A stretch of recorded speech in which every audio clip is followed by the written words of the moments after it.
Yeah, that was a bit of a technical glitch. It's going to end up being part 2 of the video. And we'll splice it later on, for one video. Yeah, But for now, no it's worries. going to be a part 1, part 2. Because, Yeah. twice as many clicks. We made so much money made. Now, I want to bring up some specifics in the film because we glossed over the broad picture there. Obviously demonic aunties Right. hunting down people. I want to point out one of my favorite quotes is in the beginning. That family is like a stillborn calf. Oh my God. Yeah, it's soft and smooth on the outside, but maggots and rotting flesh on the inside. It's like, what the what? I don't want my chef to be talking like this. No. It's No, like not at all. fucking Downton Abbey. What? Now, I have to give the film a lot of credit. I mean, it's a low budget. When you think low budget horror film, the plot I'm so much more involved in the plot than I am with, say, Fatal Games that we just reviewed Right. earlier. I mean, this was actually engaging. Where I'm like, oh yeah, like I know who this person is in relation to everybody else, and I actually have feelings for or against them. This is odd. What's happening? Oh, it's character development. Okay, Right. interesting. I like that. I did like the whole thing with was it Harvey? Harvey was the arms dealer, who ironically loses an arm and a leg. Uh, I thought that was funny. Sorry, but Yeah. I liked when they put number 127 in his trunk. So I was to throw 127 in the trunk for later. Oh, okay, gotta go pull up 127. I thought that was kind of cool. Yeah. Right. No, it was good. Listen, for you, whatever you want to call it, as bad as this movie is, it's got a lot of good stuff in it. You know. I mean, like you can tell everybody put in the efforts. Again, I have to stress again, unpaid staff and crew. Right. They really put forth the effort to give us a storyline. I mean, I like the whole first act should be boring as shit, but they actually have you learning about each character and in a decent storytelling way, indirectly. So there's conversation and you're learning character in the meantime. And it's not all golden, but it carries it through. So by the time one of the aunties bites Erica's head off, literally, Right. it doesn't seem like you've been waiting forever for it to happen. I know. And then the pacing throughout the second and third act, where everybody's hiding in separate rooms and running around, like it doesn't really, it never gets as old as like some of the slasher films where you're just watching somebody stumble through the woods for 5 minutes. Right. It never gets that bad. There's always pacing to the story. It carries you through to the end. It doesn't feel longer than it is. For a low budget horror film from the 80s, I got to give them credit for that. True. Agreed. I agree. When you know what my favorite line of the film is, don't you? Ooh. I don't know. What is it? The kid at the end.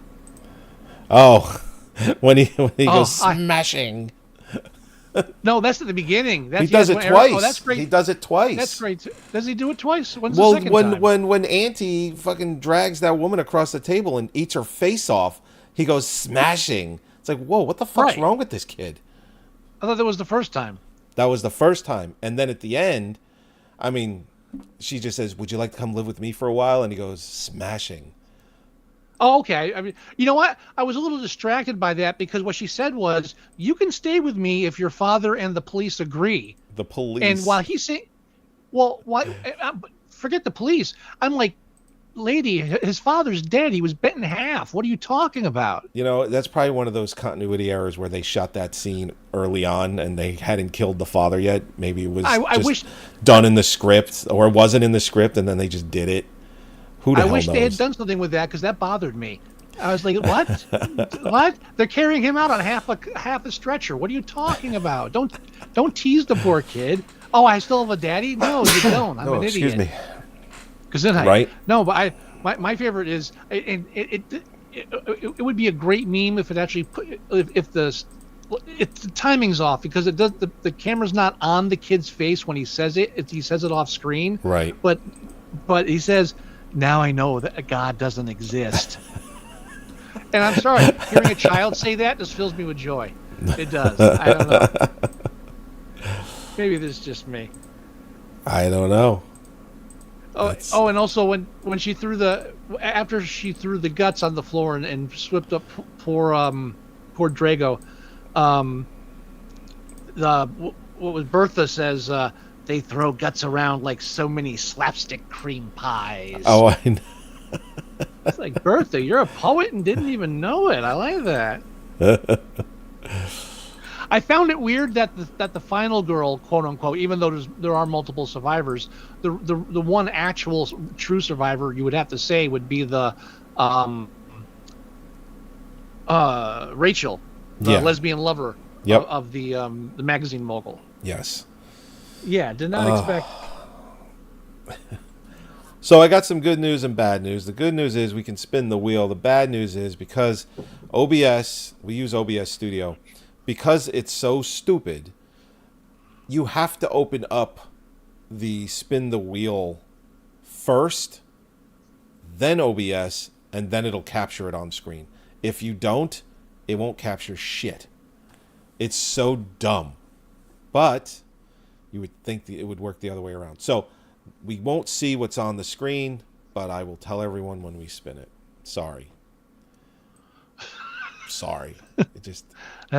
We've had enough technical difficulties. It's okay. We can handle that one. I know. We'll be fine, but...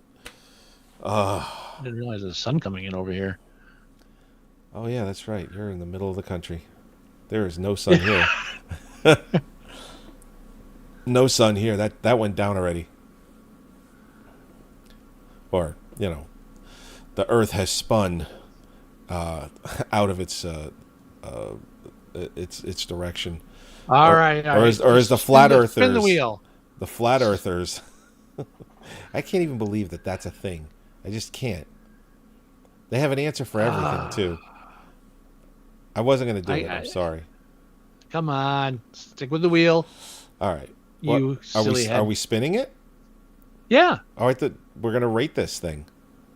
Oh, I'm sorry. I thought you jumped the gun. You started talking about the wheel. So I was like, oh, I guess we're spinning. No. Yeah, no, I just wanted to, when we get to the wheel, we're not going to be able to see it on screen like we normally do. Okay, you threw me off. I mean, yeah, I mean, so we're rating it as an 80s horror film. Right. So what do you, would 5 be? You know what? Like I don't even know what its score on IMDb is, but I would give this a 5. Just a 5? You think this is a 6? Why not? I mean, once you get into 6s, it's like it's got heart. It does. It does. It does. I don't think it's any worse than like some of the stuff out there. For me, 5 is like run of the mill. Well, this average. Is definitely not run of the mill. Average. Average. Well, yeah, average. I mean, average is. You know what? Yes, I had more fun than I thought I was watching this. Yeah. So that's what I'm saying. I was expecting something bottom of the barrel, but there's some quality here, and it all comes. You can tell it all comes from just love of the film. Yeah. Okay. You talked me into it. 6. I'm good with a 6. Great. I like it. Yeah. Right. They show the first kill of the movie in the trailer. That's horrible. Yeah. I mean, what do you expect from a movie like this? Well, that's trauma for you. I'm sure they put together the video, the trailer. Now, speaking of trauma, yeah. trauma, have you seen the trailer for the new Toxic Avenger movie that's opening up in a couple of weeks? No, I've been avoiding it. Now, I did watch it, and a few things. I'm not a Dinklage fan. Well, I do like him. He's a Jersey guy. I'm a sucker for that. I like that he's a Jersey guy. But here's the thing. Peter Dinklage, from what I've read, and this is from the director, Macon Blair, which, by the way, he was in the film Green Room. He was the guy that was, throughout the entire film, making sure everything went smoothly. Like he's that guy. I don't know if you remember that actor. He was also in Oppenheimer. He's a good actor, and he's a good writer. I don't think this is the first thing he directed. It might be, but anyhow, there was a decision made. To have Peter Dinklage be the Toxic Avenger. Okay, and I'm fine with that. And the decision was because the whole thing with the Toxic Avenger is it's a 98-pound nerd falls in toxic waste and becomes the Toxic Avenger. He's like 6'3", 6'4", he's all jacked. He's just beats the shit out of everyone, kills them violently. So Peter Dinklage is that character, gets the hit with the toxic waste, and the Toxic Avenger is still 4 feet tall. I don't get that decision. I don't get it. It's a perfect opportunity to have him, be a little person and then become the Toxic Avenger. I don't get it. I don't know. Dinklage is trying to make sure a tall person doesn't get a job. That's all it is. Yeah, that whole Snow White thing has not gone away yet. It shouldn't. It shouldn't. Fuck him. Horrible person. I wouldn't. Horrible little person. Stop that. That's not true, and you know it. What? What's not true? He's not a horrible person. Stop it. He's a horrible little person. No, he is not. You need to relax. But I don't know. It just, and he's not in the makeup at all in the movie. There's an actress. They got a little person that is in the makeup. So Dinklage is in the film. Then when he becomes a Toxic Avenger, he's just doing voiceover, which is fine. But if you were going to do that, if he wasn't even in the makeup anyway, then how come the Toxic Avenger isn't 6'3", 240 pounds, 250 pounds? I just don't get it. I didn't know the Toxic Avenger was. I didn't know the Toxic Avenger was going to go woke. That's it's sad, but it's true. Now, from what I understand, it is ultra violent. Like the original. So they're at least doing that. The movie was made almost 3 years ago. I'll be honest. I have a soft spot in my heart for Toxic Avenger because of the time I saw it and people I saw it with and shared it with later on. But overall, I'm not a Trauma fan. No, never been. No, same. I remember going into our local video store. I think most of us used it. It was Palmer Video on Belleville Ave, and when I went in there, it was 1984. I remember it like it was yesterday. There was a life-size cardboard cutout of the Toxic Avenger, and on it said New Jersey's first superhero, right? Because Tromaville is a fake city in New Jersey in the movie.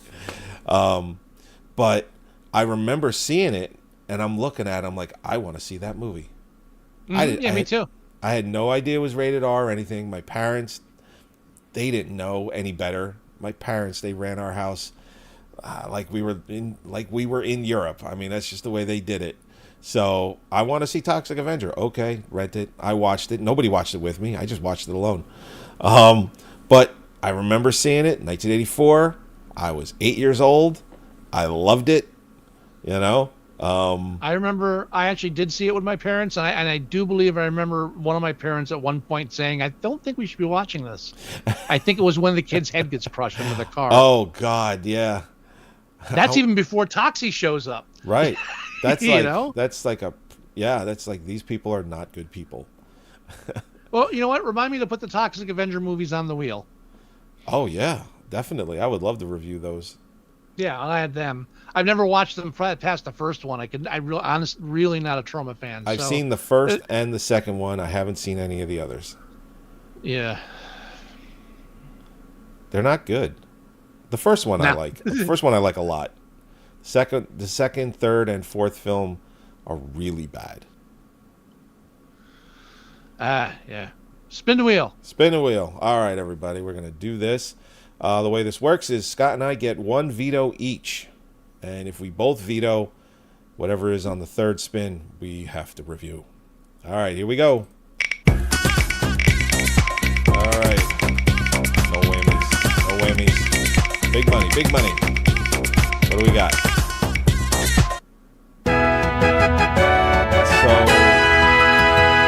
So, this sounds familiar. Maybe I need to see a poster or an IMDb posting. The Medallion.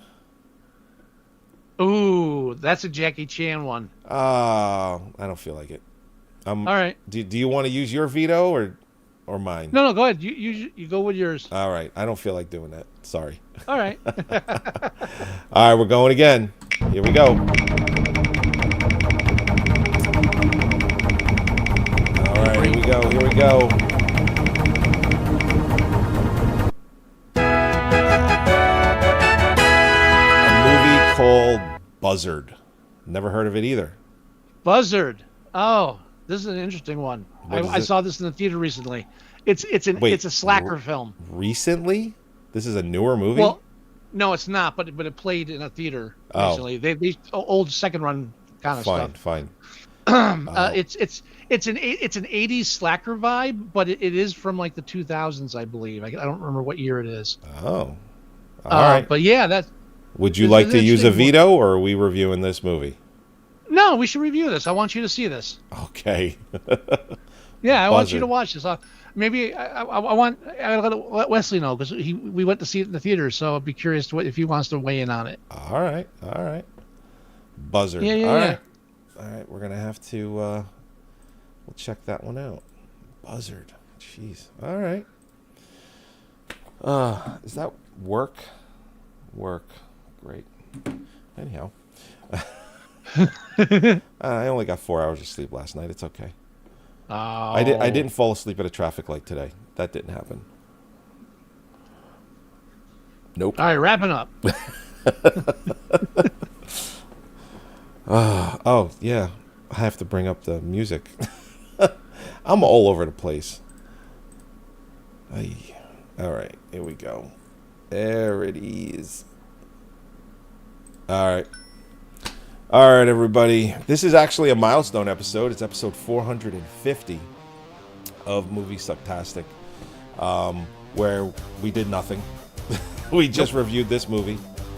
We've had like major milestones, like episode 100. That's the only one we did something for. But after that, 200, 300, 400, and then, eventually 500, we won't do a damn thing. Getting old. At 500, maybe. Maybe 500. We'll do something. But we'll see. You can go to our website at Moviesucktastic.com and you can download the show or listen to the show. Or you can tune in live every Thursday on YouTube and watch us review a movie. You can go to iTunes and you can listen to the show there as well. You can go to our Facebook page at facebook.com/Moviesucktastic and you'll see everything we've been posting there. If you want to email us, the address is themovieguys@Moviesucktastic.com, or you can go to the website. You can go to the website and you can fill out the form and it'll send us an email that way. You can leave us voicemail at 908-514-4470, even though I just got an email from Skype team saying that number has been canceled. I haven't looked into it yet, but nobody fucking calls us anyway. So, you know what? It was costing me $60 a year. You know what? I don't have to pay $60 a year anymore. Okay, fine. I'm sure I can get the phone number for free somehow, somewhere else. Motherfucker. You can go to Scott's Tumblr page. Not Tumblr. Although didn't you have a Tumblr page at one point? Yeah, I'm out of that. It was right. Yeah. Letterboxd.com/Moviesucktastic. You can see what's doing over there. Scott handles that one.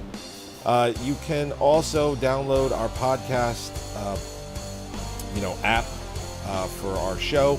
You can go to Moviesucktastic.com/mst.apk and you can download that there. Or you can just go download your favorite podcast app player from the App Store for Android or Apple or iPhone. Just whatever. You can just download anything you want and it'll work just fine. Just do a search for Moviesucktastic and we come right up. All episodes are there. You don't have to pay for them. They are all free. for you to be able to listen to. So that's what I have. Do you have any words of wisdom, Mr. Wilson? Now I know that God doesn't exist. Yeah, that's right. I forgot that line. Yeah. All right, everybody. We will talk to you next time when we review Buzzard. All right. That's right, Gilbert. All right, everybody. Talk to you later. Bye-bye. Later.